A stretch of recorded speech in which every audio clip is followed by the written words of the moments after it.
Rescuers continue to pull more bodies from swollen rivers and debris-strewn streets in the Philippines after massive flooding over the weekend. The death toll more than doubled Monday and now stands at 240.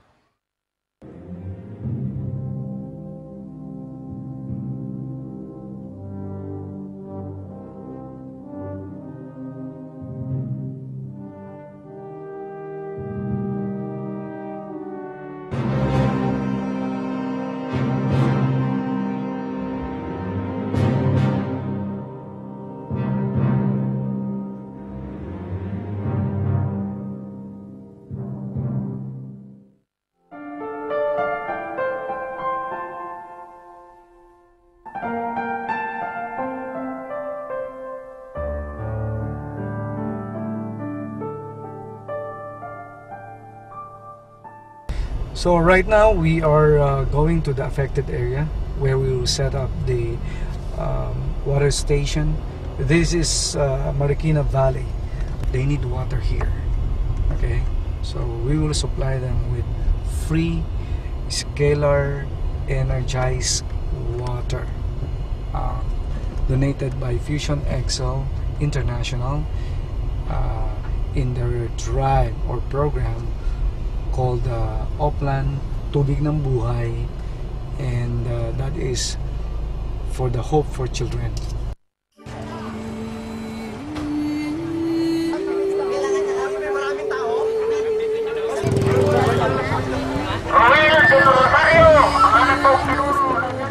Okay, we are here in IVC Marikina City.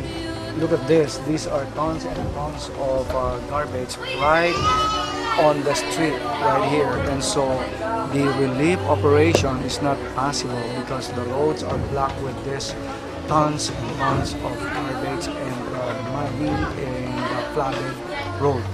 All the people here are cleaning up. So let's take a look at this place as we move on the right spot where we will set up the water station.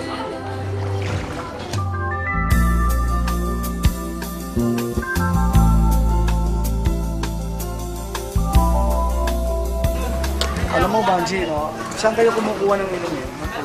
Ay, nagpapabili na lang po kami ng mineral. Okay. Kung halimbawa mayroong magse-set up ng water station dito na magpo-provide ng malinis na inumin libre, matutuwa ba kayo? Oo naman. Laking ginhawa sa amin yun.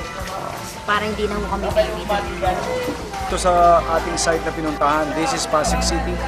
Ito mismo ay City Hall, and we are here on our third site where we will set up water refilling station sponsored by Fusion Excel International, Hope for Children.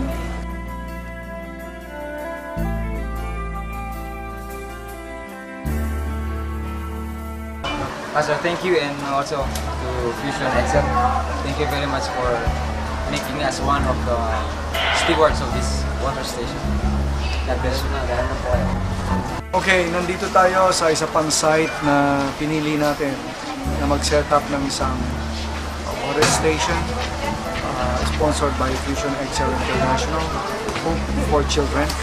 So this is Pastor Paul. This church is submerged in water up to this deep. Okay. Pastor Paul, you will be chosen as the steward of our water system.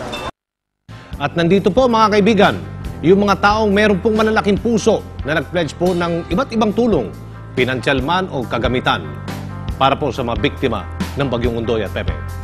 Tumugon ang kumpanyang Fusion Excel International sa pangangailangan ng mga biktima ni Ondoy para sa malinis na inuming tubig. Sa inisyatibong Hope for Children, matutulungan na sila sa pamamagitan ng Oplan Tubig ng Buhay. 10 water stations ang iaambag sa mga komunidad. Kabalikat ang iba pang mga NGO, samahan ng simbahan at LGUs, paganahin ang mga water stations para mag-supply ng libre at malinis na inuming tubig. Magtatakda ng beneficiaries ang mga kaagapay na samahan, ang Center for Arts Foundation, Rotary Club International, Boy Scouts of the Philippines, Back to Bible Bookstore, ang simbahan at ang Defensor Foundation.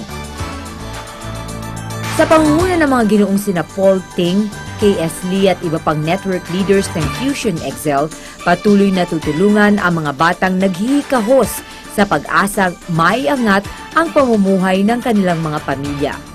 Isa lang itong hakbang sa loob ng programang ipinatutupad sa koordinasyon ni Pastor Art Medina.